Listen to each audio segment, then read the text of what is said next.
Hello students and welcome back to our YouTube channel.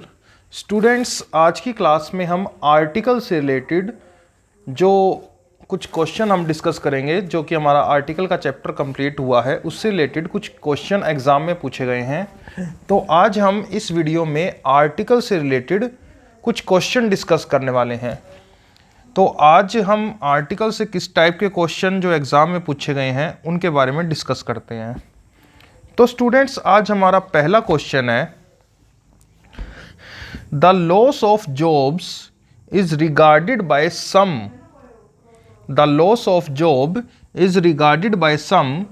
As an necessary evil in the fight against inflation. देखो समझना, हमने क्या discuss किया था। हमने डिस्कस किया था कि जो आर्टिकल होते हैं, एक बार थोड़ा सा रिवीजन कर लेते हैं आर्टिकल से रिलेटेड। हमने डिस्कस किया कि आर्टिकल होते हैं हमारे दो टाइप के, एक तो होता है हमारा ए और एन और दूसरा होता है हमारा द। ए और एन जो होते हैं ये तो होते हैं हमारे इनडेफिनेट आर्टिकल, ये कहलाते हैं हमारे इनडेफिनेट आर्टिकल। और जो द होता है ये होता है हमारा डेफिनेट आर्टिकल।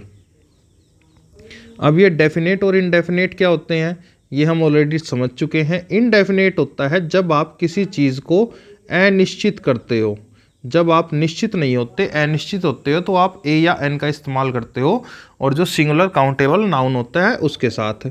जो द होता है ये आता है आपका निश्चित के साथ। जब आपको ये लगे कि जो नाउन है वो निश्चित है तो उसके साथ हम द लगाते हैं। दूसरी चीज़ हमें ये भी पता है, जो आर्टिकल होता है उसको कैसे लगाया जाएगा ये डिसाइड करता है लिसनर, यानी सुनने वाला। ठीक है, कॉन्सेप्ट को हम अच्छे समझने के लिए जैसे मैंने यहाँ पे क्वेश्चन लिखा, मैंने यहाँ पे लिखा bring me dash chair from dash room. Bring me dash chair from dash room. आपके पास मान लो ये क्वेश्चन अभी, अब इस क्वेश्चन को देखने के बाद आपको यहाँ पे ए एन और दा में से जो भी लगेगा वो यहाँ पे लगाना है। देखो समझना, अब यहाँ पे कॉन्सेप्ट आएगा डेफिनेट और इनडेफिनेट का, कि कब तो हमें ए लगाना चाहिए, कब दा लगाना चाहिए और कब हमें इन दोनों में से कोई भी नहीं लगाना चाहिए। सबसे पहली बात, अगर हम यहाँ पे ध्यान से देखें तो यहाँ पे लिखा हुआ है चेयर, यानी चे का साउंड है, यानी कि यहाँ पे ए या दा में से आ सकता है, एन नहीं आ सकता। एन किस सिचुएशन में आता है, एन के बारे में मैं ऑलरेडी आपको बता चुका हूँ। अगर आपको नाउन में या शब्द में कुछ ऐसा साउंड मिले, ए आ, ई, ऊ, ए, ओ, अन, अगर आपको ये सभी साउंड मिले तो आप उसके साथ क्या लगाते हो, उसके साथ आप एन आर्टिकल लगाते हो। लेकिन यहाँ पे चेयर के साथ चे साउंड है और रूम के साथ रे साउंड है, तो इस वजह से हम इसके साथ एन तो लगाएंगे नहीं। अब ऑप्शन बचा ए और दा का। अब देखो समझना, यहाँ पे डेफिनेट और इनडेफिनेट का कैसे कॉन्सेप्ट लगता है। अब यहाँ पे मैं आपको एक सिचुएशन के अकॉर्डिंग समझाता हूँ। मान लो यहाँ पे एक पिता है, ठीक है, और ये उसका एक बेटा है, ठीक है, और पिताजी ने अपने बेटे से कहा कि बेटा एक कुर्सी लेके आओ। अब इसके पास दो सिचुएशन है। मान लो यहाँ पे दो कमरे हैं, रूम नंबर 1 है और रूम नंबर 2 है, और रूम नंबर 1 में बहुत सारी कुर्सियां हैं, रूम नंबर 2 में भी बहुत सारी कुर्सियां हैं। तो पिताजी ने जैसे ही कहा, तो अभी मैंने क्या बात की, आर्टिकल कौन डिसाइड करेगा, लिसनर, सुनने वाला, और जो बेटा है यही क्या कौन है, लिसनर है। तो अब इसके पास सिचुएशन है, कुर्सी लेके आनी है। तो मुझे ये चीज़ बताओ, वो रूम नंबर 1 में से जाएगा या रूम नंबर 2 में से जाएगा। किसी भी रूम में जा सकता है, कोई डेफिनेट थोड़ा है। रूम नंबर 1 में से भी कुर्सी ला सकता है और रूम नंबर 2 में से भी कुर्सी ला सकता है। अगर दोनों में से वो किसी एक में से भी कुर्सी लेके आ सकता है तो जो वो रूम है वो क्या हुआ, वो इनडेफिनेट हुआ। तो यहाँ पे हम रूम के साथ क्या लगा सकते हैं, ए, क्योंकि जो ए या एन होता है ये इनडेफिनेट आर्टिकल होता है, ठीक है। और चूंकि ये आपका क्या है, काउंटेबल है, तो इस वजह से यहाँ पे ए आ गया। सिंगुलर काउंटेबल नाउन के साथ आप ए या एन लिख सकते हो। अब यहाँ पे चलते हैं, मान लो ये रूम नंबर 1 में चला गया। अब कुर्सियाँ भी कोई बहुत सारी हैं, कोई सी भी उठा लाओ। तो अगर कोई सी भी कुर्सी उठा लाओ, यानी कुर्सी भी डेफिनेट नहीं है तो इनडेफिनेट है, तो यहाँ पे भी क्या आ गया, ए आ गया। अब सिचुएशन हम दूसरी समझते हैं। मान लो यहाँ पे रूम सिर्फ और सिर्फ एक ही है, ठीक है। दूसरी सिचुएशन क्या है कि हमारे पास सिर्फ एक ही रूम है और कुर्सियाँ बहुत सारी हैं। अब पिताजी ने फिर से कहा कि बेटा जाकर कुर्सी लेके आ। अब इस सिचुएशन में डेफिनेट है ना कि वो इसी एक रूम नंबर में जाएगा, क्योंकि और तो कोई ऑप्शन है ही नहीं। अगर अब यहाँ पे डेफिनेट रूम है तो रूम के साथ क्या लग जाएगा, दा लग जाएगा। ठीक है। अच्छा कुर्सी डेफिनेट है, नहीं जी, कुर्सी कोई भी लेके आ जाओ, तो कुर्सी के साथ इनडेफिनेट है तो ए लग जाएगा। अब एक तीसरी सिचुएशन देखते हैं। थर्ड सिचुएशन में मैं आपको क्या दे रहा हूं, थर्ड सिचुएशन में है एक ही कमरा है, एक ही कुर्सी है। मैंने क्या कहा, एक ही कमरा है और एक ही कुर्सी है। अब पिताजी ने फिर से कहा कि बेटा एक कुर्सी ले गया, तो हम क्या करेंगे, जब जो आर्टिकल वो डिसाइड कौन कर रहा है, जो लिसनर है, सुनने वाला। तो हमें पता है कि रूम भी वही है डेफिनेट और कुर्सी भी वही है डेफिनेट, एक ही कुर्सी है एक ही रूम है, ऑप्शन नहीं है, तो दोनों में क्या लग जाएगा, दा लग जाएगा। यानी जो डेफिनेट चीज़ होती है वो लिसनर पे डिसाइड करती है। अगर लिसनर उस चीज़ को जानता है तो वो लगा देगा दा, और अगर नहीं जानता है तो वो लगा देगा ए। ठीक है। होप आपको ये कॉन्सेप्ट अच्छे से क्लियर हो गया होगा। अब चलते हैं हम यहाँ पे, जैसे मैंने यहाँ पे क्वेश्चन लिखा, bring me dash glass of water from dash room, bring me dash glass of water from dash room. अब यहाँ पे किसी ने कहा कि एक ग्लास पानी का लेके आओ रूम में से। मान लो रूम की जगह मैंने यहाँ पे लिख दिया किचन। ठीक है, मैंने यहाँ पे क्या लिख दिया, किचन। अब एक चीज़ बताओ, एक घर में कितने किचन होते हैं, एक घर में कितने किचन होते हैं, एक ही किचन होता है, तो किचन तो डेफिनेट हो गया। अगर किचन डेफिनेट है तो किचन के साथ क्या लग जाएगा, दा। अच्छा किचन में गिलास कितने होते हैं, मतलब पानी डालने के लिए बहुत सारे होते हैं, कोई डेफिनेट गिलास थोड़े है, तो यहाँ पे क्या लग गया, ए। तो होप आपको ए, एन और दा का डेफिनेट और इनडेफिनेट का कॉन्सेप्ट अच्छे से क्लियर हो गया होगा। अब चलते हैं हम क्वेश्चंस की ओर। तो पहला क्वेश्चन है, the loss of jobs is regarded by some as an necessary evil in the fight against inflation. देखो समझना, इन्फ्लेशन का मीन्स होता है महंगाई। ठीक है। The loss of jobs, jobs का जाना, is regarded by some as a necessary evil. क्या बोलते हैं, जॉब का जाना ऐसा रिगार्ड माना जाता है, एज ए रिगार्डेड माना जाता है, एक ये बहुत ही बुरा है, एक जरूरी है, इन द फाइट अगेंस्ट इन्फ्लेशन। ठीक है। अगर हमें इन्फ्लेशन से, महंगाई से लड़ाई करनी है तो इसमें अगर जॉब चली जाती है तो ये गलत बात है। ठीक है। अब यहाँ पे क्या दिक्कत है, यहाँ पे अगर हम इसमें देखें नेसेसरी इविल में, तो हमें पता है जो नेसेसरी है, यहाँ पे साउंड आ रहा है न का। ठीक है। अगर न का साउंड आ रहा है तो यहाँ पे एन नहीं आ सकता, क्योंकि एन के लिए हमने अभी क्या डिस्कस किया, एन के लिए तो मेरे यहाँ पे ए आई ये साउंड होने चाहिए, लेकिन न का साउंड है तो यहाँ पे ए नहीं क्या आएगा, एन नहीं क्या आएगा, ए आर्टिकल आएगा। ठीक है। तो ये बात ध्यान रखना कि अगर आपको ए या एन में से कुछ लिखना पड़े तो ये चीज़ आपको ध्यान रखना है कि नेसेसरी जो होता है, नेसेसरी के साथ एक कॉन्सोनेंट साउंड है, और इस वजह से नेसेसरी के साथ आपको ए लगाना पड़ेगा, ना कि एन। तो ये हो गया आपका पहले का आंसर। नाउ नेक्स्ट क्वेश्चन में बढ़ते हैं। It is a 9:45 bye my watch.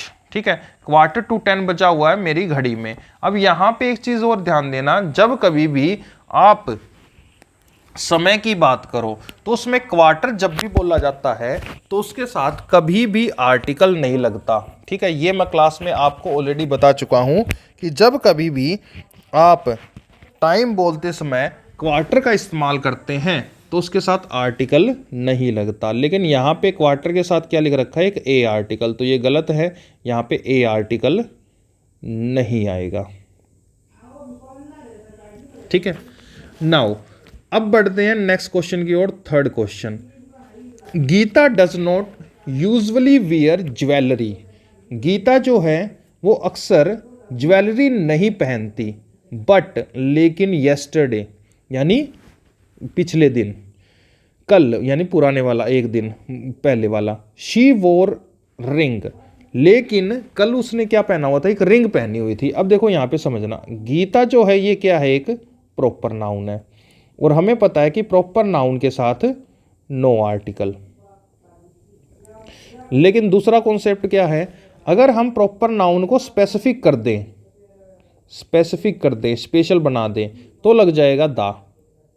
जैसे अगर मैं ऐसे लिख दूं, गीता ऑफ माई क्लास, ठीक है। अगर मैं ऐसे लिख रहा हूं the Geeta of my class, तो इस सिचुएशन में स्पेशल हो गया। कौन सी गीता की मैं बात कर रहा हूं, क्लास वाली गीता की, तो यहां पे लग गया दा।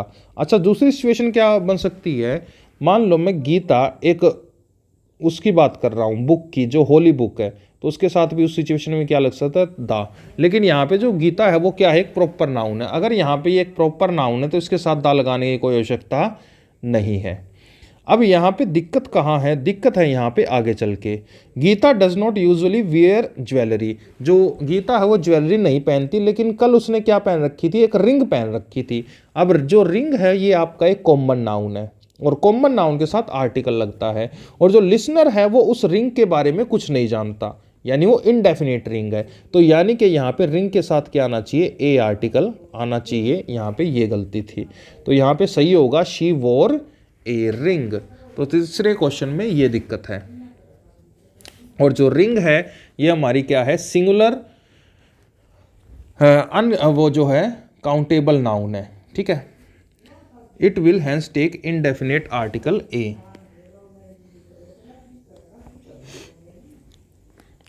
और यहां पे जो ये रिंग है ये एज ए सिंगुलर की तरह ट्रीट की जा रही है। नाउ स्टूडेंट नेक्स्ट क्वेश्चन की ओर बढ़ते हैं।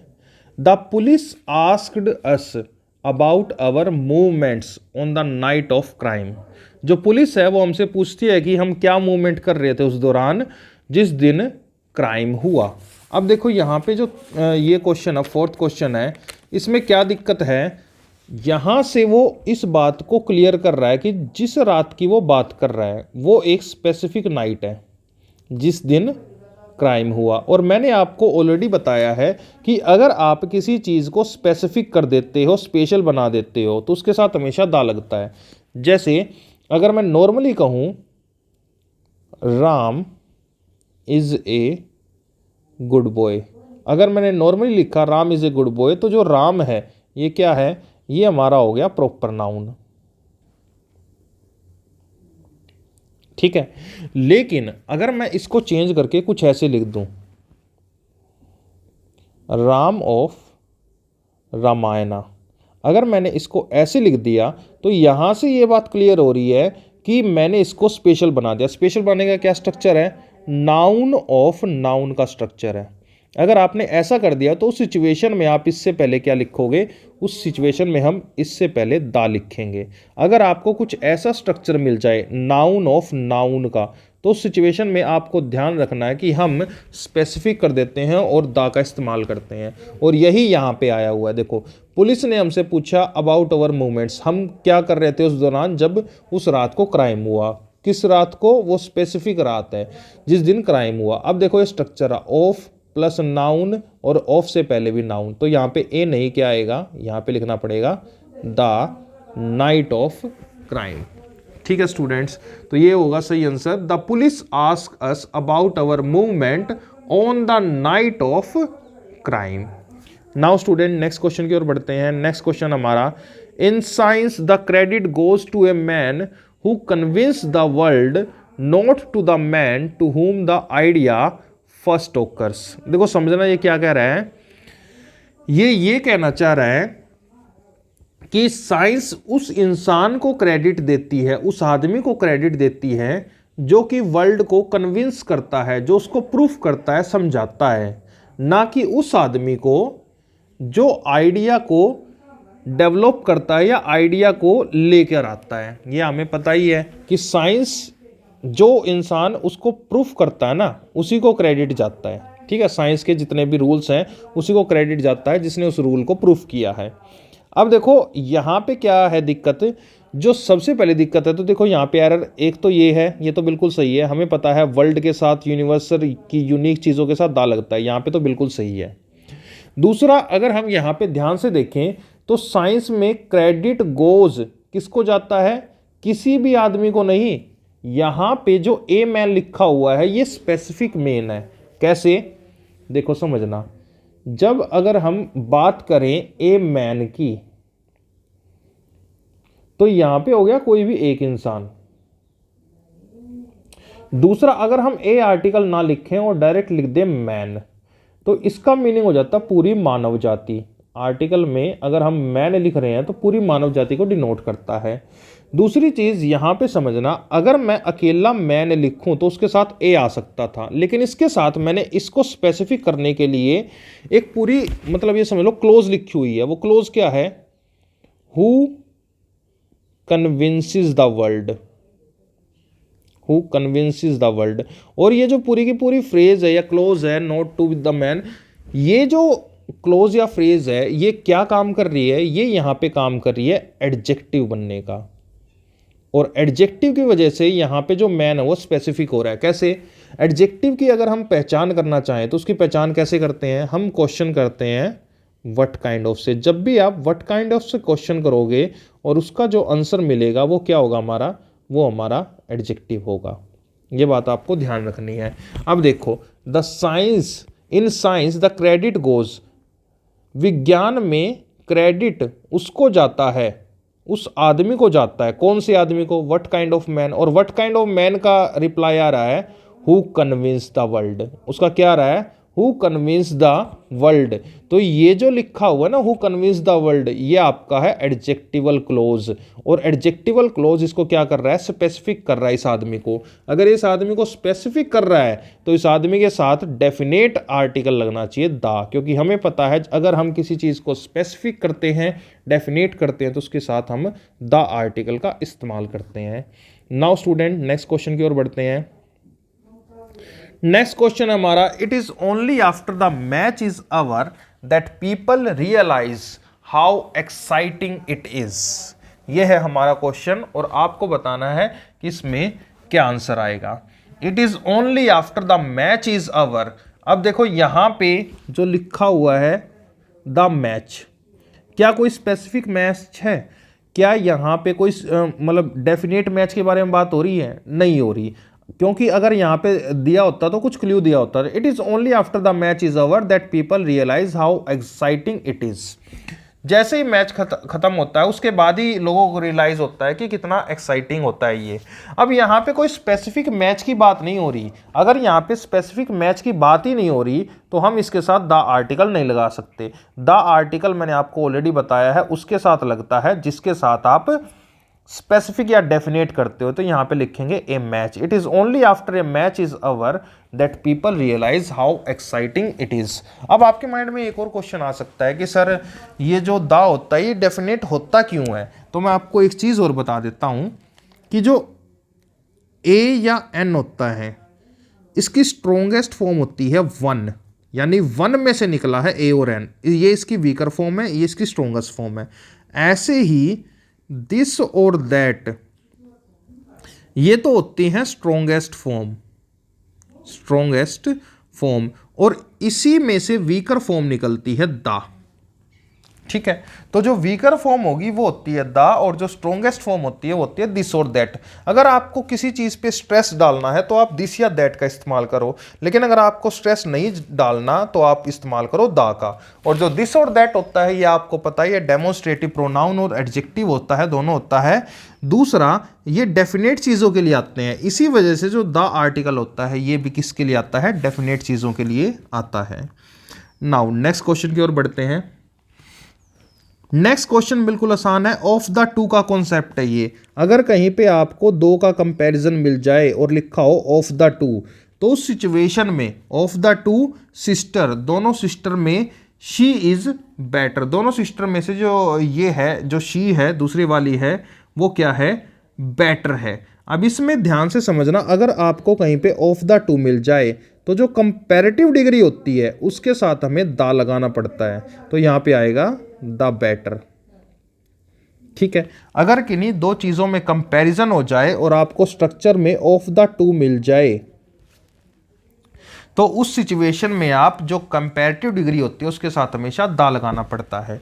देखो एक और सिचुएशन होती है जो कि अभी यहीं पे डिस्कस कर लेते हैं। अगर आपका पैरेलल इंक्रीज हो रहा हो, पैरेलल इंक्रीज हो रहा हो या पैरेलल डिक्रीज हो रहा हो, तो सिचुएशन में भी हम द लगा करके मतलब द का इस्तेमाल करते हैं। जैसे मैंने यहाँ पे लिखा कंपैरेटिव डिग्री के साथ हम द का इस्तेमाल करते हैं। The higher you go, the higher you go, the colder you feel, the higher you go, the colder you feel. जितना तुम ऊपर जाओगे उतना ही तुम्हें क्या लगेगी, ठंडी फील होगी। तो ये पैरेलल इंक्रीज या डिक्रीज हो रहा है। तो ऐसी सिचुएशन में भी आपको ध्यान रखना है कि आपको कंपैरेटिव डिग्री से पहले द का इस्तेमाल जरूर करना होगा। ठीक है स्टूडेंट्स, नाउ नेक्स्ट क्वेश्चन की ओर बढ़ते हैं। नेक्स्ट क्वेश्चन हमारा, it is unfortunate enough to lose few friends we make during our school days. ये बड़े ही दुर्भाग्य की बात है कि हमें कुछ दोस्तों को क्या करना पड़ता है, छोड़ना पड़ता है या छूट जाते हैं during our school days. School days वाले जो दोस्त होते हैं वो हमारे फ्यूचर में क्या हो जाते हैं, आजकल छूट जाते हैं, और ये एक मतलब दुर्भाग्य की बात है। देखो समझना, यहाँ पे हमें डायरेक्ट एरर पे ही करना है।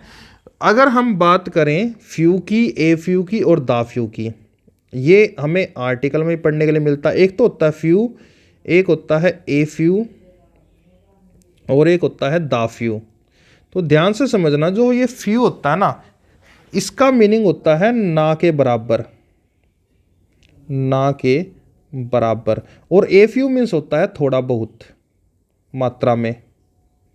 ठीक है।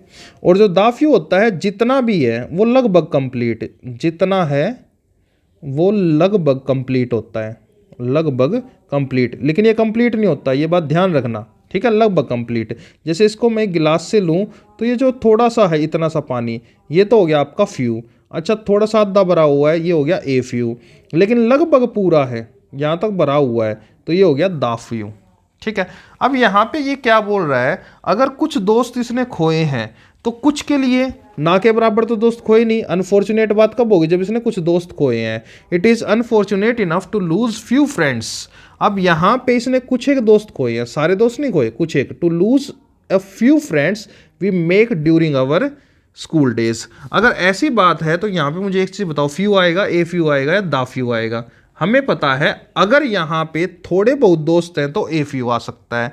लेकिन अगर हमने उनको स्पेसिफिक कर दिया, अगर हमने उसको बता दिया स्पेशल कौन से वाले दोस्त, कौन से वाले दोस्त, अगर मैंने यहाँ पे क्वेश्चन पूछ लिया व्हाट काइंड ऑफ से, और हमें पता है व्हाट काइंड ऑफ का आंसर होता है एडजेक्टिव। अगर इसका आंसर मिल जाएगा ना तो यहाँ से स्पेसिफिक हो जाएगा कि कौन से दोस्त। अब हम क्वेश्चन पूछते हैं, it is unfortunate enough to lose friends, what kind of friends, what kind of friend we loose.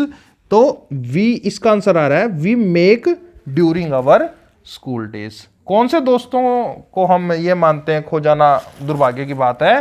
What kind of friends, वो फ्रेंड्स हैं we make during our school days, उन दोस्तों की बात हो रही है। अब यहाँ पे जो we make during our school days है, ये क्लोज इन फ्रेंड्स को क्या कर रही है, स्पेसिफिक कर रही है। अगर ये इन दोस्तों को स्पेसिफिक कर रही है तो हमें इस फ्यू के साथ क्या लिखना होगा, दा लिखना होगा। ठीक है। इसी कॉन्सेप्ट को एक बार मैं एक क्वेश्चन से और आपको समझाने की कोशिश करता हूं, देखो समझना।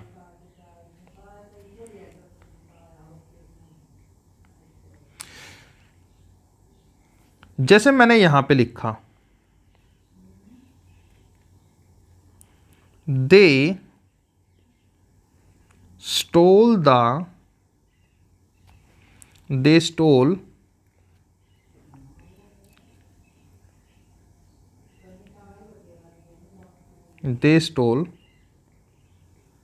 Dash money, they stole dash money which he saved for his daughter's marriage। उन्होंने वो धन चुरा लिया। कौन सा धन, व्हाट काइंड ऑफ धन, कौन सा धन, इसका यहां पे क्लू दे रखा है, ये पूरा का पूरा close. What kind of money they stole which he saved for his daughter marriage, वो सारा धन जो कि उसने अपनी बेटी के लिए बचा के रखा था। अब यहाँ पे जो ये धन है ना, मनी, ये क्या हो गया, स्पेसिफिक हो गया। अगर ये स्पेसिफिक हो गया तो यहाँ पे मनी के अकॉर्डिंग तो अनकाउंटेबल है, यहाँ पे लिखना पड़ेगा द लिटल। ठीक है। ए फ्यू द फ्यू और फ्यू, जैसे ही इसके काम चलते हैं वैसे ही लिटल, अ लिटल और द लिटल के काम चलते हैं। लेकिन बस इनमें फ़र्क क्या होता है, ये काउंटेबल होता है फ्यू वाला और लिटल वाला अनकाउंटेबल होता है। तो यहाँ पे जब हम किसी चीज़ को स्पेसिफिक कर देते हैं ना, तो सिचुएशन में हम द का इस्तेमाल करते हैं। और जो 8th सेंटेंस है इसमें भी यहाँ पे व्हाट काइंड ऑफ फ्रेंड्स का जो है वो यहाँ आगे क्लोज में आंसर दे रखा है, कौन से दोस्त, जो हमने स्कूल डेज में बनाए थे। तो इस वजह से यहाँ पे द आर्टिकल लगा है। अगर यहाँ पे ये क्लोज नहीं लिखी होती तो हमें यहाँ पे द आर्टिकल लगाने की जरूरत नहीं पड़ती। नाउ स्टूडेंट नेक्स्ट क्वेश्चन की ओर बढ़ते हैं। 9th क्वेश्चन आ चुका है। There were a number of intelligent gentlemen at the party, but it was Mr. Subramaniam, an eminent scientist, who remained a center of attraction। ये क्या बोल रहा है कि वहां पर बहुत सारे इंटेलिजेंट जेंटलमैन थे पार्टी के अंदर, लेकिन मिस्टर सुब्रमण्यम थे, वो एमिनेंट साइंटिस्ट थे, बहुत ही प्रसिद्ध साइंटिस्ट थे। हु रिमेन, जो क्या रहे, रिमेन रहे, आकर्षण का केंद्र रहे। अब यहां पे देखो जो ए सेंटर ऑफ अट्रैक्शन है ना, इसके बारे में जिक्र आ रहा है। यहां पे सेंटर ऑफ अट्रैक्शन में ए नहीं आएगा। क्यों नहीं आएगा? क्योंकि यहां पे सुब्रमण्यम के बारे में ऑलरेडी जिक्र आ चुका है। What kind of Subramaniam, the centre of the attraction. दूसरा यहां पे अगर तुम स्ट्रक्चर को देखोगे तो जो सेंटर है ये नाउन है, उसके बाद ऑफ प्रेपोजिशन आ गई, उसके बाद देखो अट्रैक्शन फिर से नाउन आ गया। अगर आपको ये वाला स्ट्रक्चर मिल जाए नाउन ऑफ नाउन, तो उसके साथ हमें क्या लिखना पड़ता है, दा लिखना पड़ता है। तो इस वजह से यहाँ पे क्या आएगा, दा। तो ये बात आपको ध्यान रखनी है कि अगर आपको नाउन ऑफ नाउन का स्ट्रक्चर मिल जाए तो सिचुएशन में आपको दा लिखना पड़ेगा। जैसे मैं ऐसे बोलूँ Ram is a good boy, तो इसमें दा नहीं लगेगा, प्रॉपर नाउन है। लेकिन ऐसे मैं लिखूँ राम ऑफ रामायण, तो उसमें दा लगेगा। अगर मैं बोलूँ राम ऑफ माई क्लास, तो उसमें दा लगेगा, क्योंकि वो स्पेसिफिक राम के बारे में बात की जा रही है। नेक्स्ट क्वेश्चन की ओर बढ़ते हैं। नेक्स्ट क्वेश्चन है student, I have been informed that mister Sharma the director and the chairman will visit Patna the following month. देखो यहाँ पे क्या दिक्कत है, यहाँ पे एक इंसान की बात हो रही है। इस कॉन्सेप्ट को समझते हैं एक बार। I have been informed that, मुझे बताया गया है कि mister Sharma the director and the chairman will visit Patna the following month. आने वाले मंथ में मिस्टर शर्मा आने वाले हैं, ठीक है, पटना विजिट करने वाले हैं। देखो समझना, अगर मैं यहाँ पे एक सेंटेंस लिखूँ, मैंने यहाँ पे लिखा this boy and that girl. अब यहाँ पे मैं आपसे पूछूं कि कितने लोगों की बात हो रही है, तो आप कहेंगे जी दो की। एक तो यहाँ पे एक है और यहाँ पे दो है, टोटल कितने हुए, टोटल हो गए 2 पर्सन। अच्छा, ये जो दिस और दैट जो भी लिखा हमने, ये किसकी फॉर्म है, ये तो स्ट्रॉन्गेस्ट फॉर्म होती है। इसको मैंने चेंज कर लिया किस में, वीक फॉर्म में। दिस को मैंने चेंज कर दिया दा में, the boy and the girl मैंने इसमें कन्वर्ट कर दिया। अब कितने पर्सन है, अब भी 2 पर्सन है। तो यहां से हमने एक रूल बना लिया। क्या रूल बनाया कि यहाँ पे जितने आर्टिकल होंगे उतने ही इंसान होंगे। मैंने क्या रूल बनाया कि जितने आर्टिकल उतने इंसान। जैसे यहाँ पे 2 आर्टिकल हैं तो 2 इंसान होंगे। तो इसी बात को अब यहाँ पे अप्लाई करके देखते हैं। I have been inform that mister Sharma, कितने इंसान है, 1 इंसान है। और उसके पास क्या क्या है, वो डायरेक्टर भी है और चेयरमैन भी है, यानी दोनों पोस्ट एक इंसान के पास है। लेकिन हमने यहाँ पे डायरेक्टर के साथ भी दा लिख रखा है और चेयरमैन के साथ भी दा लिख रखा है। तो अगर आपने 2 आर्टिकल लगा दिए तो इसका मतलब है यहाँ पे 2 इंसान होने चाहिए। लेकिन इंसान कितने हैं, मिस्टर शर्मा 1 ही इंसान है, यहां से क्लियर हो रहा है। अगर यहाँ पे 1 ही इंसान है तो 2 आर्टिकल कैसे लग सकते हैं। अगर आपके सामने 1 इंसान हो और उसके पास 2 पोस्ट हो, तो आपको ध्यान रखना है कि जो 1 इंसान है उसके अकॉर्डिंग 1 ही आर्टिकल लगेगा। तो जो बाद वाला आर्टिकल है उसको रिमूव कर दो और डायरेक्ट लिखो mister Sharma the director and chairman. ठीक है स्टूडेंट, तो यहां से हम एक खुद का रूल बना लेते हैं, जितने आर्टिकल उतने ही व्यक्ति, जितने आर्टिकल उतने ही व्यक्ति। नाउ नेक्स्ट क्वेश्चन की ओर बढ़ते हैं। He is the best worker of the factory but unfortunately least paid। ये जो है सबसे बेस्ट वर्कर है फैक्ट्री का, लेकिन फिर भी दुर्भाग्य से इसको पैसे बहुत कम देते हैं। ठीक है, अब यहाँ पे एक चीज समझना, मैंने आपको आर्टिकल में पढ़ाया था कि जो हमारी सुपरलेटिव डिग्री होती है, सुपरलेटिव डिग्री, उसके साथ हमेशा दा लगता है। अच्छा, सुपरलेटिव डिग्री कौन सी होती है? जैसे जो गुड हो गई, ये तो हो गई हमारी पॉजिटिव डिग्री, ठीक है।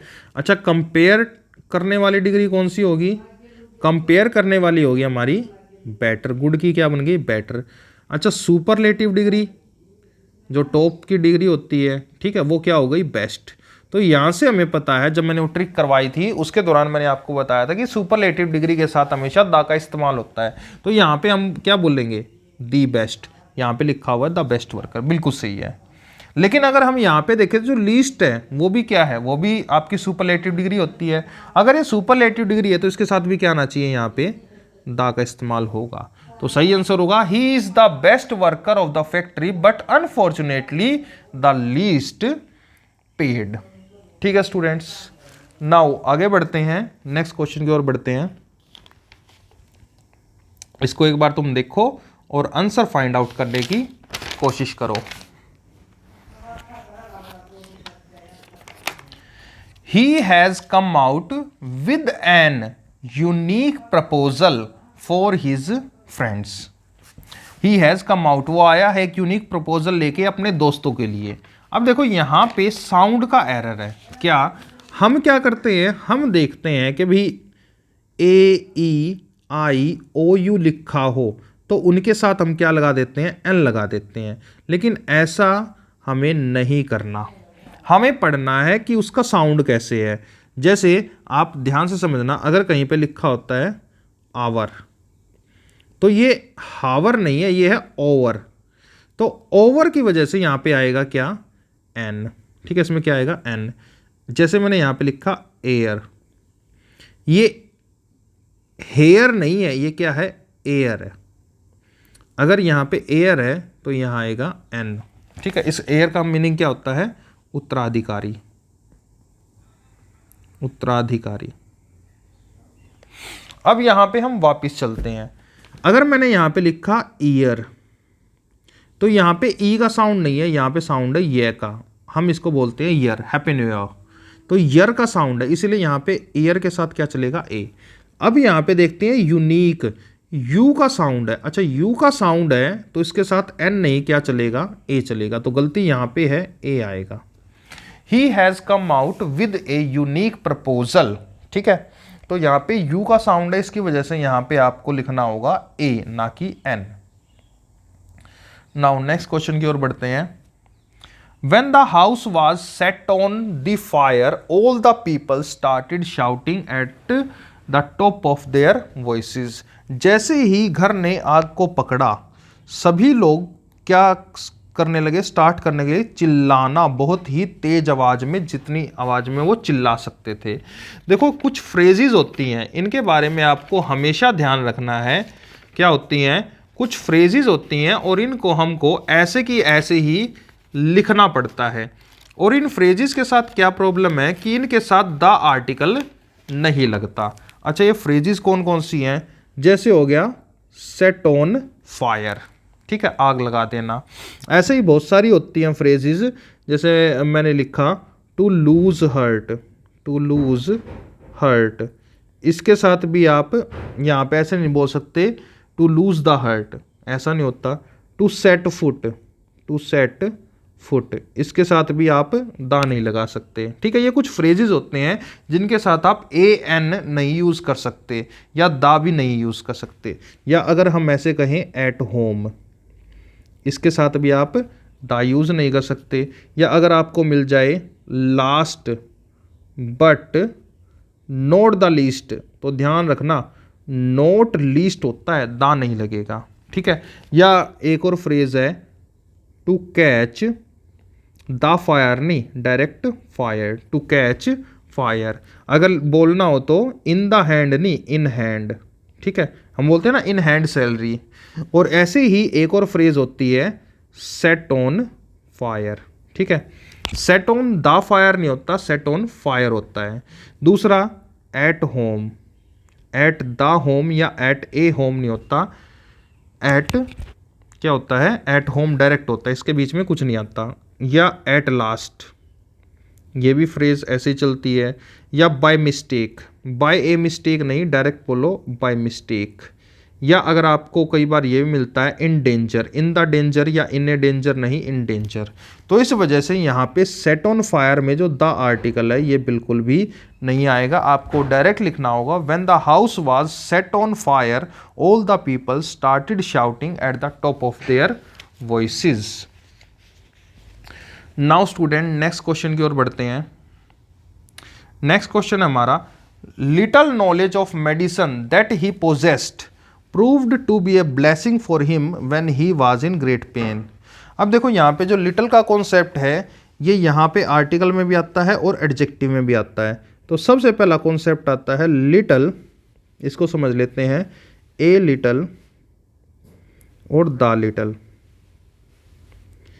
लिटल, अ लिटल और द लिटल ये जो होते हैं ये हमारे ऐसे डिटर्मिनर होते हैं जो कि अनकाउंटेबल के साथ आते हैं। ठीक है, ये अनकाउंटेबल के साथ आते हैं। दूसरा जो लिटल होता है इसका मीनिंग होता है ना के बराबर, ना के बराबर। और अ लिटल का मीनिंग होता है थोड़ा बहुत। और जो द लिटल होता है इसका मीनिंग होता है लगभग कंप्लीट, ऑलमोस्ट कंप्लीट।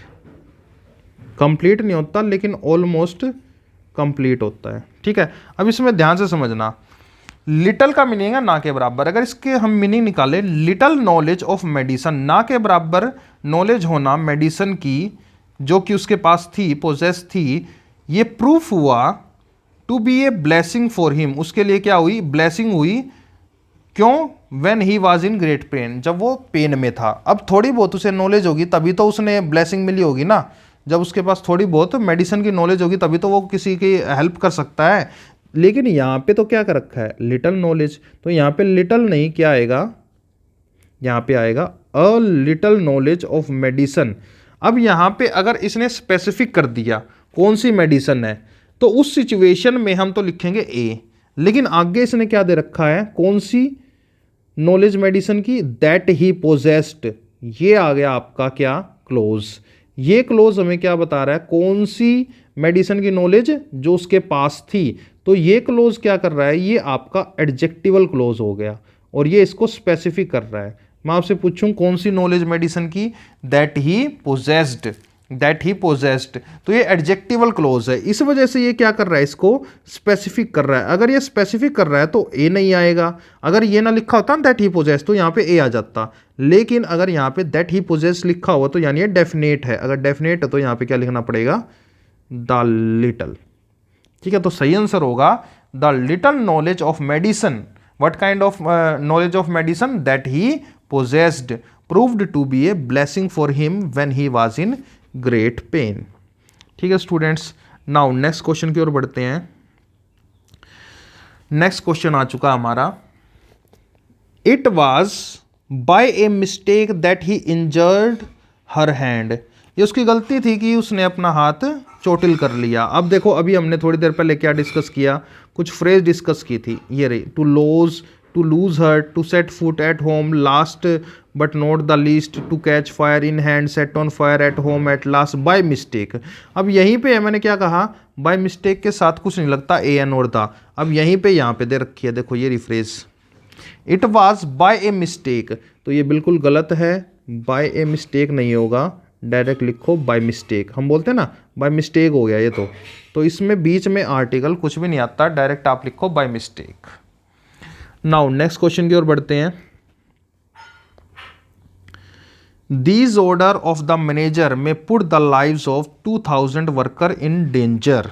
अब देखो फिर से यहाँ पे एक फ्रेज आ गई, इन ए डेंजर। हमें पता है इन डेंजर होता है, ठीक है, ये होता है सही, इन ए डेंजर नहीं होता। ये फ्रेज हम ऑलरेडी अभी मैंने आपको सभी फ्रेजेस के नाम बताए थे कि किस किस के साथ आता है, तो आपको ध्यान रखना है। जैसे to lose heart, to set foot, to give ear at home, last but not least, to catch fire in hand, set on fire. तो इसी तरीके से इन ए डेंजर नहीं होता, क्या होता है, इन डेंजर होता है। तो यहाँ पे गलती ए आर्टिकल की थी, आपको डायरेक्ट लिखना होगा दिस ऑर्डर बाय मैनेजर में put the lives of 1000 worker in danger. ये जो आदेश पास हुए हैं मैनेजर के द्वारा, ये बहुत सारे लगभग 2000 लोगों की ज़िंदगी को खतरे में डाल सकते हैं। तो डायरेक्ट लिखो इन डेंजर, आपको ए आर्टिकल यहाँ से हटाना होगा। नाउ नेक्स्ट क्वेश्चन की ओर बढ़ते हैं।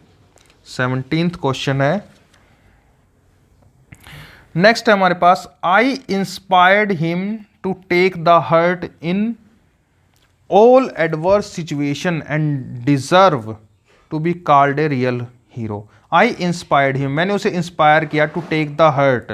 अब देखो ये भी फ्रेज आ गई दोबारा से फिर से, टू टेक द हर्ट। अभी हमने डिस्कस की कहाँ पे, यहाँ पे जो फ्रेज की थी, to lose heart, to set foot at home, last but not catch, set on fire. तो ऐसे ही ये फ्रेज होती है, टू टेक द हर्ट। मैंने उसको इंस्पायर किया कि अपने दिल को थाम के रखो इन all adverse situation. Adverse means होता है किसी भी बुरी हालात में, या जब अनुकूल ना हो, प्रतिकूल हालात में, प्रतिकूल सिचुएशन में।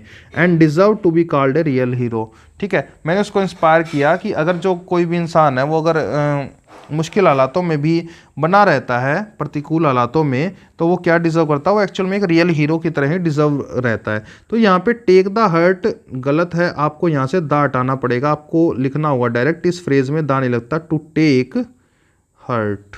ठीक है, ये इसका सही आंसर है। नेक्स्ट क्वेश्चन की ओर बढ़ते हैं। 18th क्वेश्चन आ चुका है, the most happy marriage would B A union of a deaf man and a blind women. ये है आपका क्वेश्चन।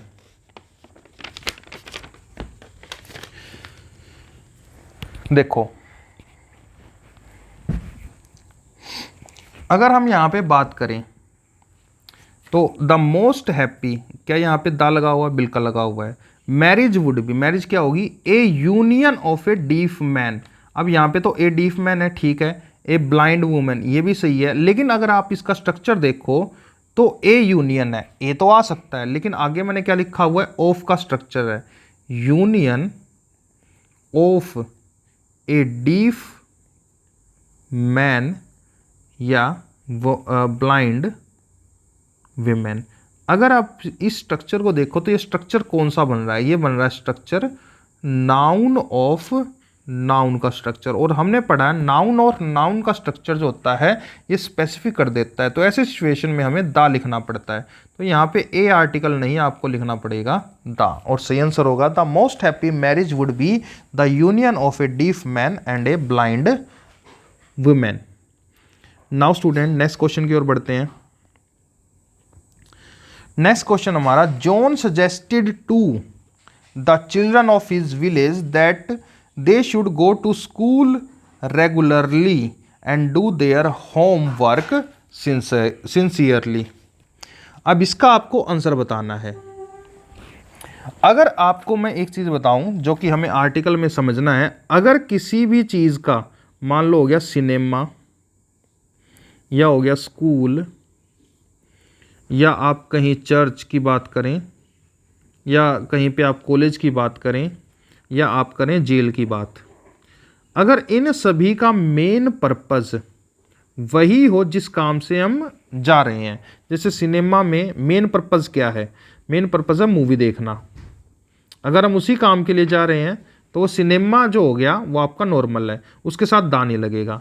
अगर हम स्कूल जा रहे हैं और उसके साथ हम पढ़ने के लिए जा रहे हैं स्कूल में, तो उसके साथ दा नहीं लगता। ठीक है, वो कोई स्पेशल पर्पस नहीं है। स्कूल में क्यों जाते हैं, पढ़ने के लिए जाते हैं। ऐसे ही चर्च में अगर जाएंगे तो वहाँ पे क्या है, प्रार्थना करने के लिए जाएंगे, ठीक है, और यहाँ पे पढ़ने के लिए। ऐसे ही जेल में अगर कोई जाएगा तो वो एज ए कैदी बन के ही जाएगा। ये इनके मेन पर्पस है। लेकिन कई बार हम क्या करते हैं, इनके दूसरे पर्पस भी होते हैं। अगर हम स्कूल में जा रहे हैं, मान लो किताब लेने के लिए, मान लो पेरेंट्स टीचर मीटिंग में, तो वो पढ़ने के लिए तो हम नहीं जा रहे। तो उस सिचुएशन में सिनेमा, स्कूल, चर्च, जेल, मंदिर, इन सभी के स्पेशल पर्पस हो जाते हैं। स्पेशल पर्पस होने के कारण उनके साथ दा लिखना पड़ता है। ठीक है, जैसे मैं आपको यहाँ पे बताऊं, Mohan goes to school daily. यहाँ पे मोहन क्या है, एक स्टूडेंट है और वो डेली स्कूल जाता है। बिल्कुल सही बात है, स्कूल के साथ कोई आर्टिकल नहीं लगेगा क्योंकि वहाँ पे पढ़ने के लिए जाता है। लेकिन अगर मैं यहाँ पे लिखूँ Mohan's father goes to school. अब यहाँ पे मोहन्स के पिताजी पढ़ने तो नहीं जाते होंगे स्कूल, तो इस सिचुएशन में उनका कुछ जरूरी पर्पस होगा, तो इस सिचुएशन में हम स्कूल के साथ क्या लिखेंगे, दा लिखेंगे। यही काम हमारे इस क्वेश्चन में है, 19वें क्वेश्चन में। John suggested to the children of his village. John क्या है, सजेस्ट कर रहा है अपने गांव के बच्चों को that they should go to the school, कि उन्हें स्कूल डेली जाना चाहिए, and do their homework sincerely and regularly. अब यहाँ पे जो मेन पर्पस है वो क्या है, स्कूल में पढ़ने जाना चाहिए। अगर यहाँ पे कोई स्पेशल पर्पस नहीं है तो यहाँ पे दा का इस्तेमाल एकदम गलत है, नहीं होगा। आपको डायरेक्ट लिखना होगा go to school regularly. Now student next question की ओर बढ़ते हैं। नेक्स्ट क्वेश्चन हमारा, some people say that her husband is in the jail and so she lives alone. 20th हमारा क्वेश्चन है और आपको बताना है यहाँ पे क्या गलती है। तो यहाँ पे सिंपल सी बात है, अगर वो उसने कुछ गलत किया है उसके हस्बैंड ने, तो वो कहाँ गया है, वो जेल में गया है, इसलिए उसे अकेला रहना पड़ता है शी को। अगर हम यहाँ पे ध्यान से देखें तो जेल में वो बंद है, और जेल का मेन पर्पज़ क्या होता है, वहाँ पे कैदी रहते हैं। अगर ये इसका मेन ही पर्पज़ है, कोई स्पेसिफिक पर्पज़ नहीं है, तो यहाँ पे द आर्टिकल नहीं आएगा। क्यों नहीं आएगा, क्योंकि वहाँ पे जाने का मेन पर्पज़ क्या है, कोई क्राइम किया होगा। ठीक है, तो अगर आप कुछ और काम के लिए जेल जा रहे हो तो दा लग जाएगा, वरना आप अगर जो मेन पर्पज़ है उसी काम के लिए किसी जगह पे जा रहे हो, उस जगह का जिक्र आए तो उसके साथ आप द आर्टिकल नहीं इस्तेमाल करोगे। नाउ नेक्स्ट क्वेश्चन की ओर देखते हैं। The Greek peoples are considered very brave. Next question है, the Greek people are considered very brave. देखो समझना यहाँ पे, ग्रीक पीपल्स, मैं आपको एक चीज बता देता हूं, अगर यहाँ पे हम इनके बात करें वर्ड्स की, तो एक वर्ड होता है पीपल्स। पीपल्स का एक्चुअल में क्या मीनिंग होता है, पीपल्स का जो एक्चुअल मीनिंग होता है वो होता है पीपल ऑफ डिफरेंट रेसेस। क्या होता है, people of different races, people of different races, ये बात ध्यान रखना, पीपल्स का ये मीनिंग होता है। ठीक है, और अगर हम बात करें अकेले ग्रीक की, तो ग्रीक होगी सिर्फ एक रेस, एक टाइप की रेस, एक तरह की प्रजाति। तो ये दोनों आपस में कॉन्ट्राडिक्ट कर रहे हैं। द ग्रीक पीपल्स, ग्रीक एक रेस है और पीपल्स क्या है, बहुत सारी प्रजातियां हैं। आर वेरी ब्रेव, वो क्या होते हैं, बहुत ज़्यादा ब्रेव होते हैं।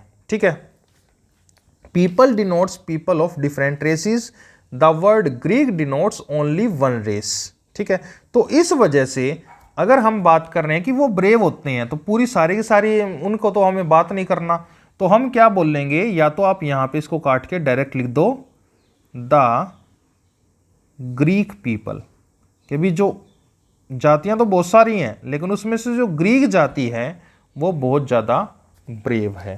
तो आप इसको इस तरीके से सही कर सकते हो, the Greek people must replace the Greek peoples. तो इसका सही आंसर होगा ये। नाउ नेक्स्ट क्वेश्चन की ओर बढ़ते हैं स्टूडेंट्स।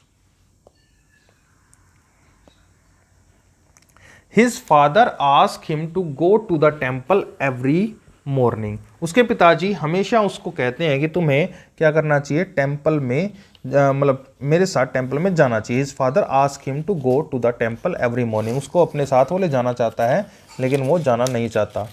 22 क्वेश्चन है और आपको यहाँ पे बताना है। अच्छा एक चीज़ बताओ, वो मॉर्निंग में पूजा करने के लिए जाता होगा, अगर वो पूजा करने के लिए लेके जाता है तो जो पर्पज़ है उसका वो क्या है, वो मेन पर्पज़ है। लेकिन यहाँ पे लिख रखा द टेम्पल, जैसे जेल हो गया, स्कूल हो गया, तो यहाँ पे दा नहीं आएगा क्योंकि जो मेन पर्पज़ है वो मंदिर जाना है और पूजा करना है।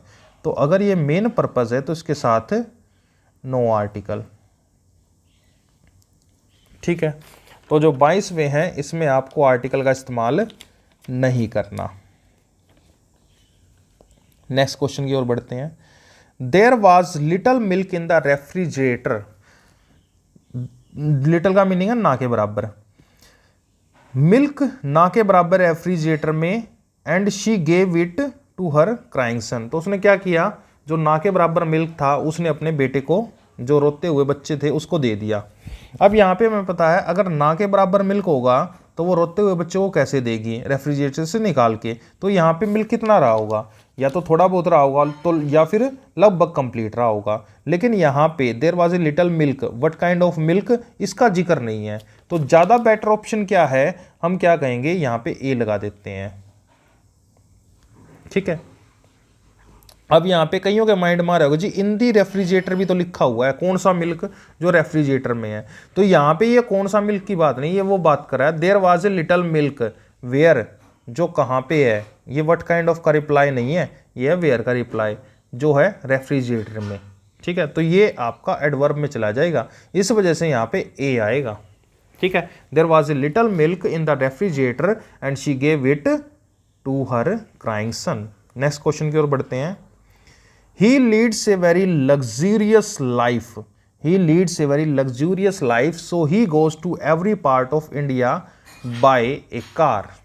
ये है आपका क्वेश्चन और आपको बताना है इसका आंसर। वो एक बहुत ही मतलब पैसे की लाइफ जीता है, एकदम आरामदायक लाइफ, लग्जीरियस लाइफ होती है, अमीरों जैसी जिंदगी, अमीरों जैसी जिंदगी। अब यहाँ पे एक चीज़ समझना, जैसे मैंने आपको बहुत सारी फ्रेज लिखवाई थी ना, कौन कौन सी, जैसे अभी हमने बात की थी बाय हर्ट या इन डेंजर, तो आपको ध्यान रखना है इन सभी फ्रेजेस के साथ में एक और फ्रेज आती है, वो कौन सी होती है, जैसे हमने लिखा बाय कार और बाय बस।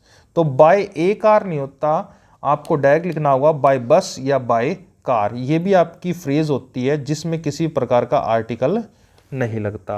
अगर आपको ये फ्रेज लिखनी है तो एक बार मैं आपको सारी फ्रेज लिखवा देता हूँ जिनके बीच में आर्टिकल नहीं लगता।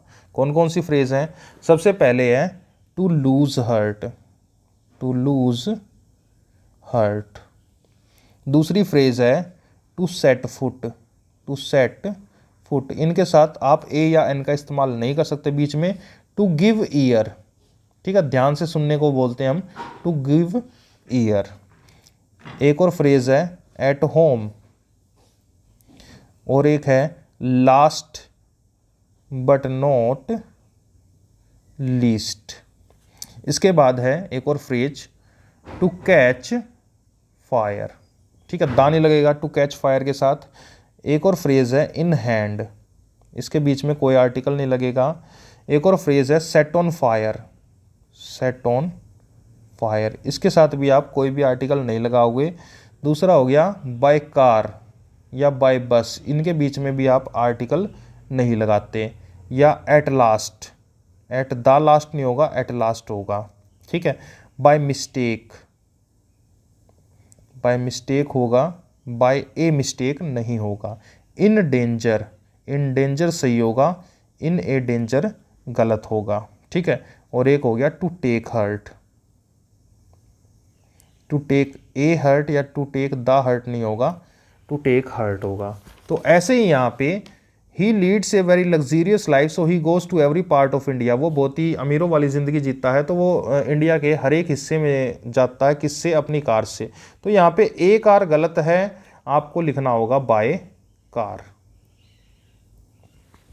ठीक है, नाउ नेक्स्ट क्वेश्चन की ओर बढ़ते हैं।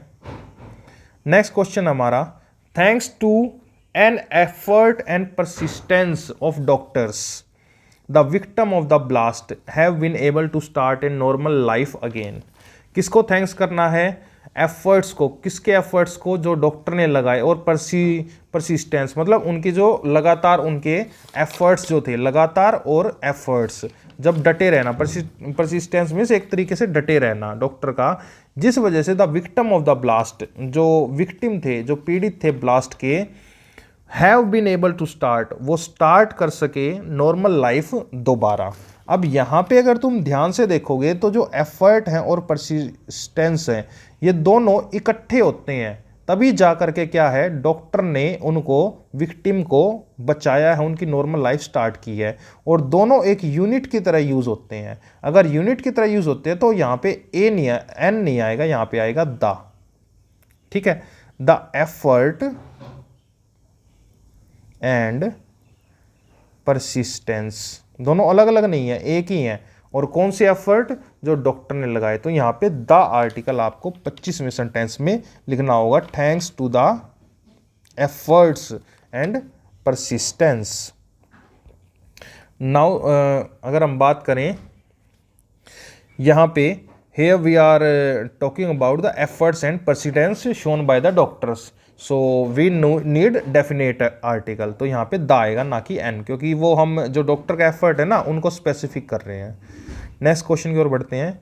इन ए आवर्स टाइम, बिल्कुल आसान सा है। I will back but now I have to गो।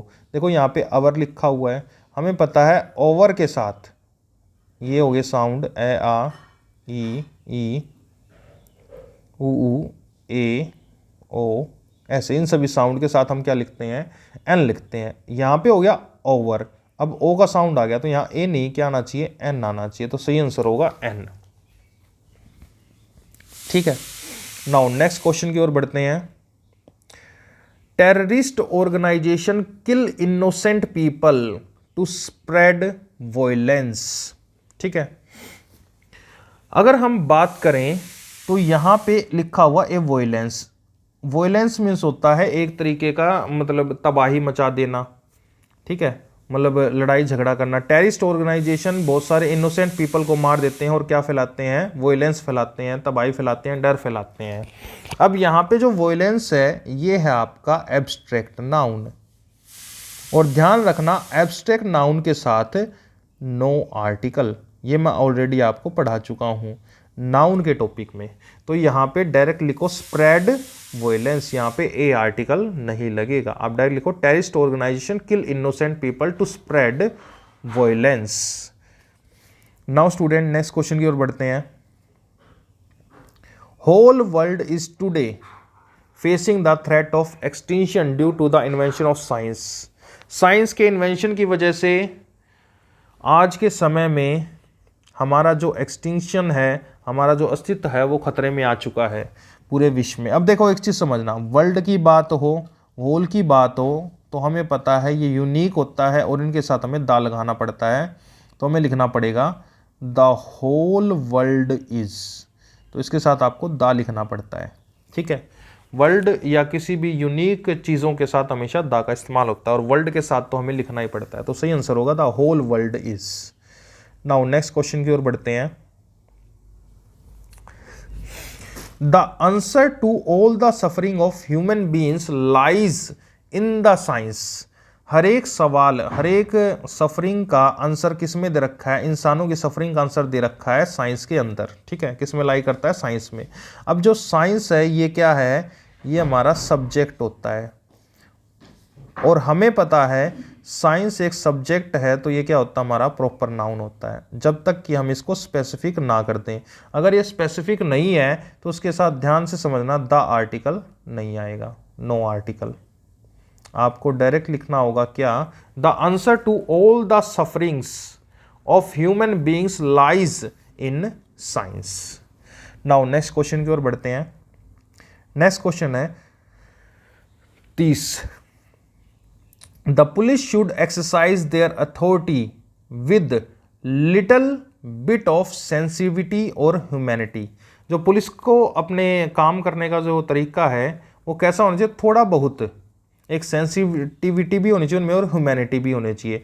अब यहाँ पे थोड़ी बहुत की बात हो रही है कि उनमें जो पुलिस हैं उनके अंदर थोड़ी सी अथॉरिटी तो होनी चाहिए अपनी अथॉरिटी में, लेकिन एक सेंसिटिविटी भी होनी चाहिए और मानवता भी होनी चाहिए, ह्यूमैनिटी भी होनी चाहिए। तो इस सिचुएशन में ए बिट ऑफ से हमें ये क्लू मिल रहा है कि अभी थोड़ी बहुत की यहाँ पे बात की जा रही है, अब ना के बराबर तो बात की नहीं जा रही।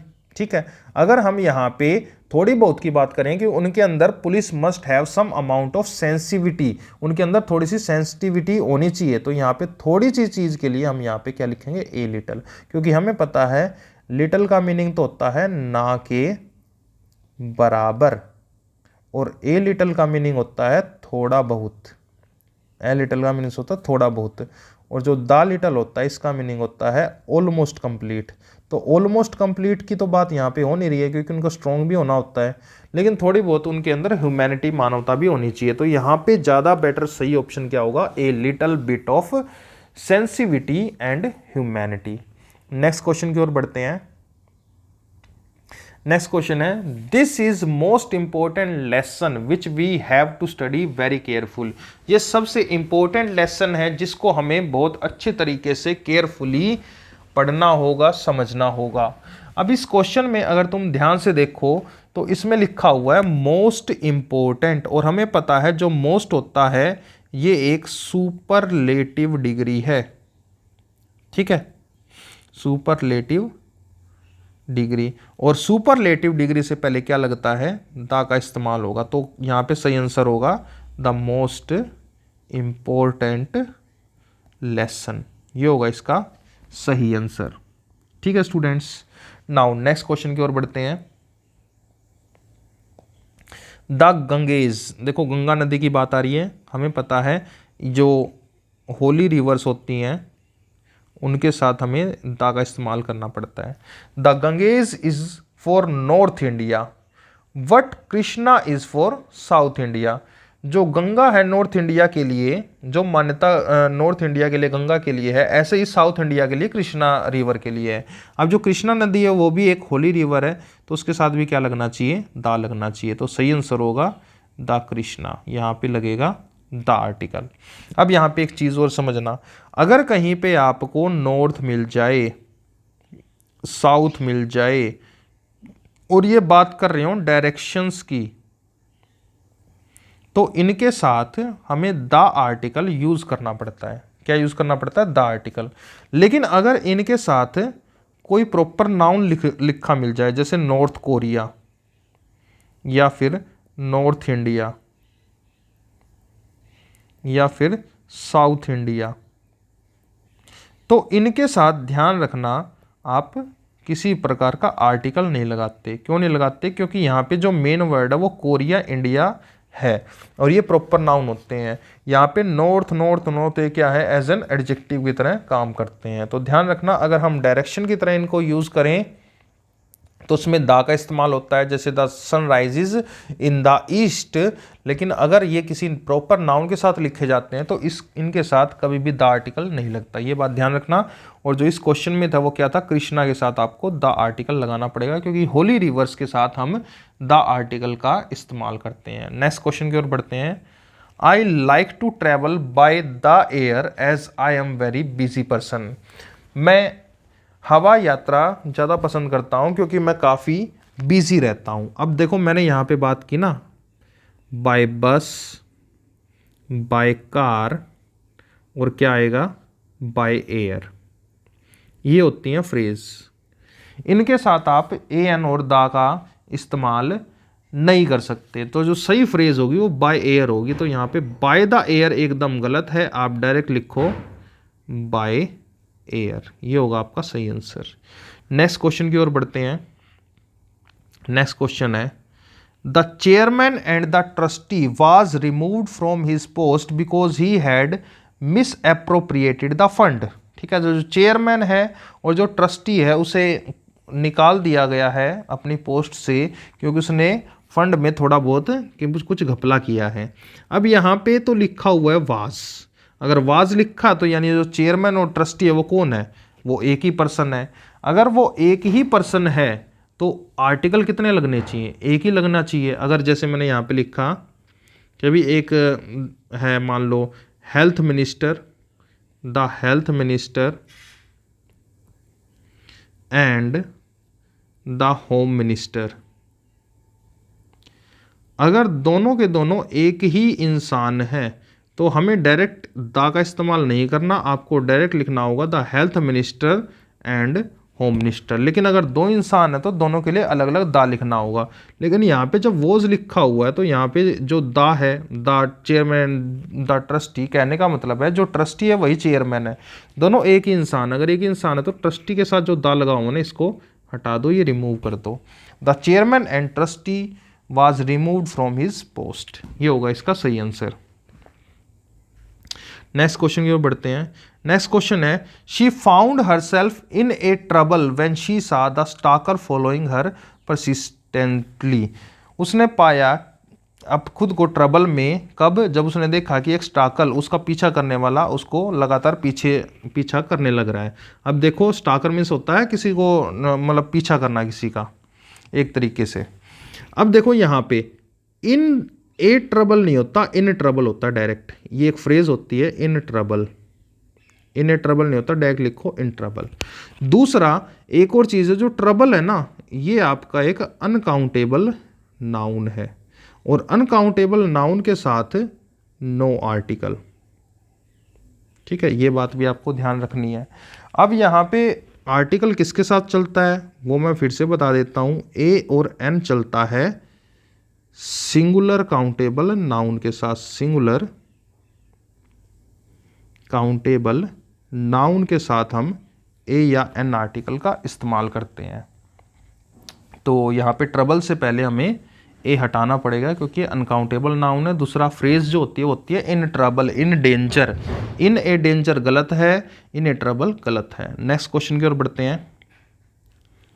नेक्स्ट क्वेश्चन हमारा, all the people of India know that Gandhi ji was a very wise and a noble soul. अब देखो all the people of India, हम बात किसकी कर रहे हैं, सभी इंसानों की। All the people of India, देखो पीपल ऑफ इंडिया यहाँ पे क्या आया हुआ है, ऑफ नाउन, तो यहाँ पे दा तो सही है, ऑल के साथ दा। Know that Gandhi ji was, एक इंसान की बात आ रही है, ए वेरी वाइज, एक तो बहुत ही बुद्धिमान थे, एंड ए नोबल साउल। अब देखो एक इंसान की दो क्वालिटी बता रखी हैं। अगर दो क्वालिटी बता रखी हैं और दोनों के साथ आर्टिकल लगा रखा है तो ये तो गलत हो गया, क्योंकि जितना आर्टिकल होते उतने इंसान होते हैं। जैसे मैंने यहाँ पे लिखा one boy and one girl, और मैंने यहाँ पे लिखा a boy and a girl. तो यहाँ पे कितने पर्सन हो गए, जितने आर्टिकल उतने व्यक्ति, यानी कि यहाँ पे दो हैं। ठीक है, और वन की वीकर फॉर्म क्या होती है, ए। तो यहाँ पे गांधी जी सिर्फ एक ही हैं, तो उनके लिए हमें दो आर्टिकल लगाने की जरूरत नहीं है। आपको डायरेक्ट लिखना चाहिए, क्या लिखना चाहिए आपको, कि Gandhi ji both the adjective have been used for the same person. तो एक हमें रिमूव करना होगा। ठीक है, अच्छा वो कौन सा रिमूव करना होगा, वो रिमूव करना होगा हमें, या तो आप पहले वाला ही रिमूव कर दो, गांधी जी वाज, बाकी ये रिमूव करने की जरूरत नहीं है, आप लास्ट वाला रिमूव कर सकते हो। All the people of India know that Gandhi ji was a very wise and noble soul. तो बाद वाला रिमूव कर दो और डायरेक्ट लिखो Gandhi ji was a very wise and a noble soul. ठीक है, नाउ नेक्स्ट क्वेश्चन की ओर बढ़ते हैं। नेक्स्ट क्वेश्चन आ चुका है हमारा। इस क्वेश्चन में आपको आंसर बताना है कि क्या गलती है। The man is the only creature, मानव ही एकमात्र ऐसा क्रिएचर है that is endowed with the art of humour, जिसके अंदर क्या होती है, ह्यूमर होती है। देखो समझना, जो मैन है, मैन के साथ हम कभी भी आर्टिकल नहीं लगाते, किस सिचुएशन में, जब ये पूरी मानव जाति की बात करें। ऐसा ही वोमेन के साथ भी। लेकिन जैसे मैंने एक क्वेश्चन लिखा, ए मैन इज मॉर्टल। अब यहाँ पे मैन का क्या मीनिंग है, मैन का मीनिंग है पूरी संपूर्ण मानव जाति। अगर यहाँ पे पूरी संपूर्ण मानव जाति की बात हो रही है तो सिंपल सी बात है, यहाँ पे ए तो लगेगा ही नहीं, ये तो गलत हो गया। तो मैन इज मॉर्टल हम डायरेक्ट लिखते हैं, ये हमारे पेपर में भी आया हुआ है। अब यहाँ पे एक इंसान की बात नहीं हो रही, यहाँ पे पूरी क्रिएचर की बात हो रही है, पूरी मानव जाति की। अगर पूरी मानव जाति की बात हो रही है, हमने क्या लिख रखा है, द मैन, तो ये तो गलत हो गया। आप डायरेक्ट लिखो man is the only creature, यानी यहाँ पे आर्टिकल मैन के साथ नहीं आएगा। नाउ स्टूडेंट नेक्स्ट क्वेश्चन की ओर बढ़ते हैं। नेक्स्ट क्वेश्चन है हमारा, it is very difficult to find out the number of the creatures.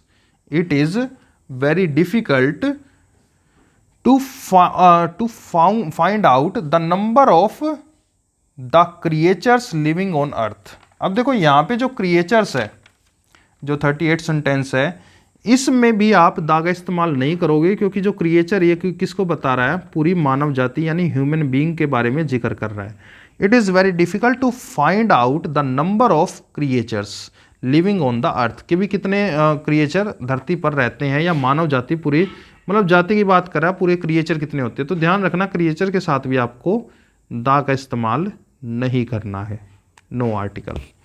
Now next question की ओर बढ़ते हैं। While climbing the hill to his amazement the poor man found the box of Perl.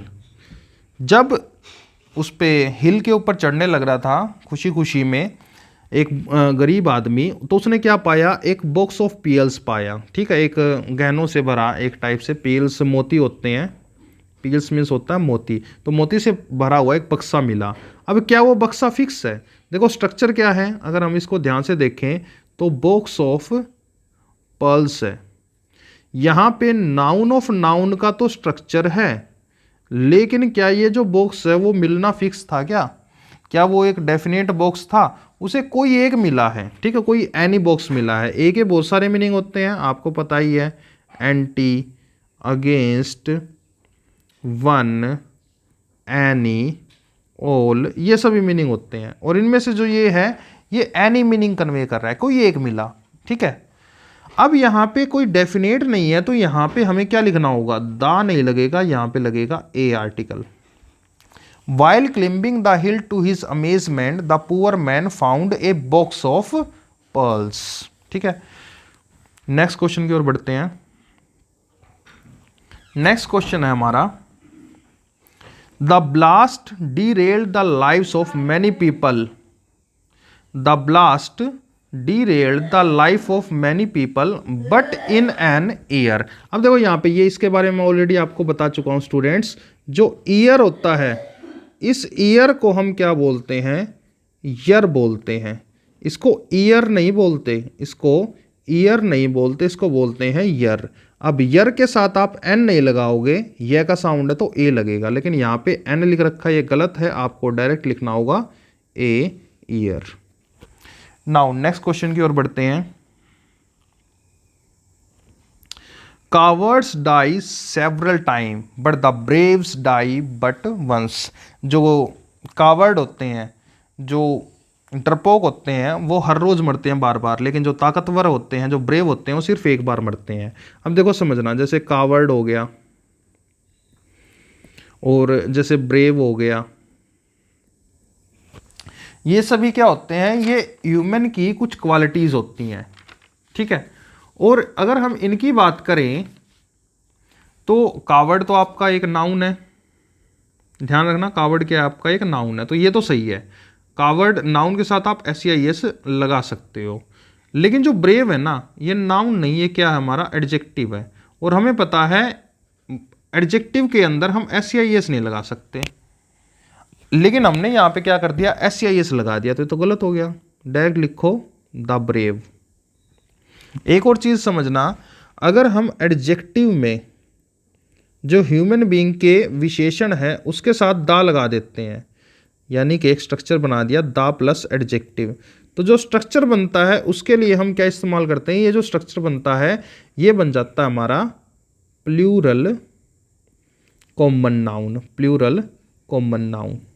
ठीक है, जैसे मैंने यहाँ पे लिखा द रिच, ये क्या हो गया, प्लूरल कॉमन नाउन, लेकिन ये पूरी मानव जात, मतलब उस पूरे वर्ग को डिनोट करता है। द रिच मीन्स सभी अमीर वर्ग, द पुअर मीन्स सभी गरीब वर्ग, द ब्रेव मीन्स जितने भी ताकतवर और जो फाइटर हैं उनका वर्ग।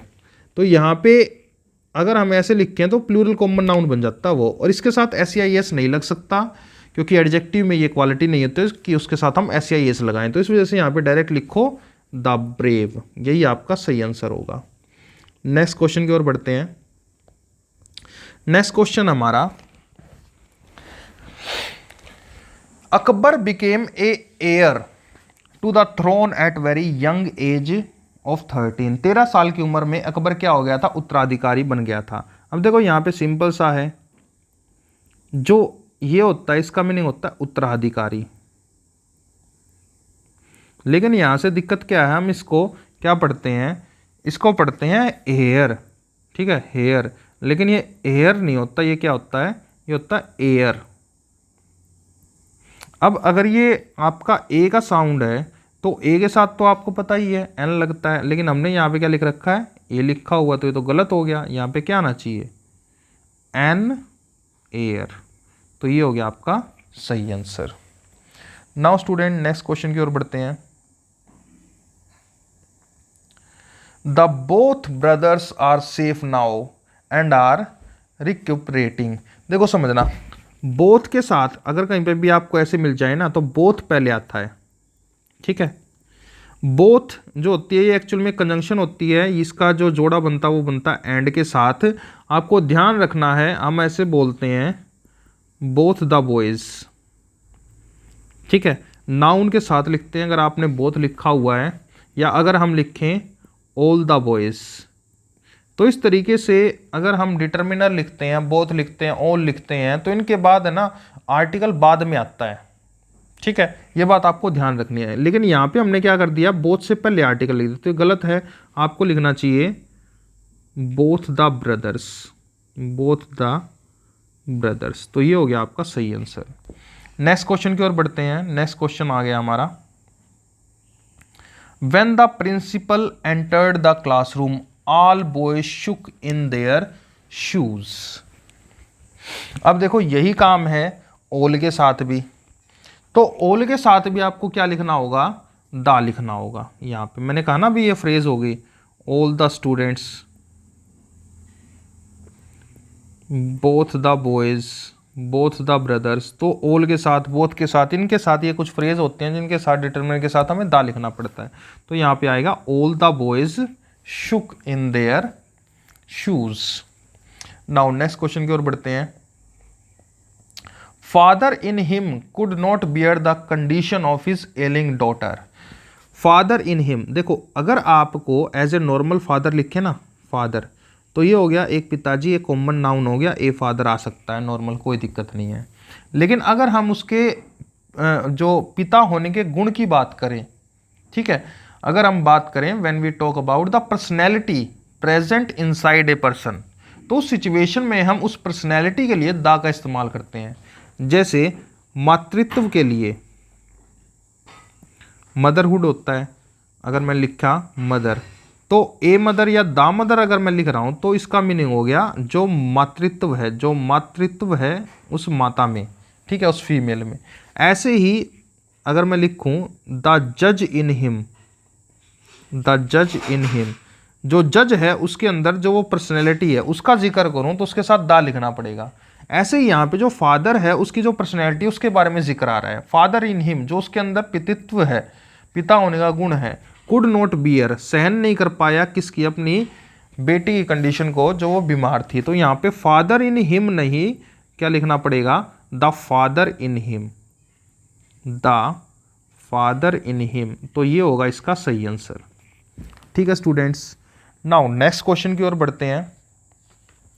लेट जज in you decide what punishment should be given to him. अब तुम्हारे अंदर जो पर्सनैलिटी है जज होने की, वो डिसाइड करेगा किसे क्या पनिशमेंट मिले। तो यहाँ पे क्या आएगा, लेट द जज इन यू, द का इस्तेमाल करना पड़ेगा, द लेट द जज इन यू। ये होगा आपका सही आंसर। एड द बिफोर जज। When we talk about the personality present inside a person, we use article the before the name of the personality. ये बात आपको ध्यान रखनी है। नेक्स्ट क्वेश्चन की ओर बढ़ते हैं। My teacher said that sun is a star. मेरे टीचर ने कहा कि जो सूरज है वो एक सितारा है। अच्छा, सूरज हो गया, चांद हो गया, ये इनके साथ हम क्या इस्तेमाल करते हैं, द का इस्तेमाल करते हैं। तो यहाँ पे आएगा द सन, ठीक है, द जुपिटर। तो इनके साथ हम द का इस्तेमाल करते हैं क्योंकि ये हेवनली बॉडी होगी, इनके साथ हमेशा द लगता है। नेक्स्ट क्वेश्चन की ओर बढ़ते हैं। Due to its beauty Kashmir is known as Switzerland of India. देखो स्ट्रक्चर क्या है, सबसे पहले तो स्विट्जरलैंड, नाउन ऑफ नाउन का स्ट्रक्चर आ गया, नाउन ऑफ नाउन का स्ट्रक्चर आ गया। दूसरा, जब भी कंपैरिजन करते हैं हम, तो कश्मीर का कंपैरिजन हो रहा है स्विट्जरलैंड से, जो इंडिया कश्मीर है वो उसे हम स्विट्जरलैंड ऑफ इंडिया बोलते हैं। तो इस सिचुएशन में हमेशा द का इस्तेमाल होता है। जैसे मैंने यहाँ पे लिखा, एक क्वेश्चन ये एग्जाम में आया था, Kalidas was called dash Shakespeare of India. Kalidas was called the Shakespeare of India. तो इस सिचुएशन में यहाँ पे क्या लगेगा, आप दा का इस्तेमाल करेंगे। ठीक है स्टूडेंट्स, नाउ नेक्स्ट क्वेश्चन की ओर बढ़ते हैं। नेक्स्ट क्वेश्चन है, most of the people of southern India don't know the Hindi. जो बहुत सारे साउथ इंडिया के लोग हैं उन्हें हिंदी नहीं आती। ठीक है, अब यहाँ पे देखो हिंदी क्या है, हिंदी एक लैंग्वेज है। अच्छा, इंग्लिश क्या है, इंग्लिश भी एक लैंग्वेज है। और जो लैंग्वेज होती है ये अपने आप में क्या होती है, एक प्रॉपर नाउन होती है। और अगर ये प्रॉपर नाउन है तो इनके साथ हम आर्टिकल नहीं लगाते, नो आर्टिकल। इसलिए यहाँ पे आप डायरेक्ट लिखो Hindi, don't know Hindi language, ऐसे। नाउ नेक्स्ट क्वेश्चन की ओर बढ़ते हैं।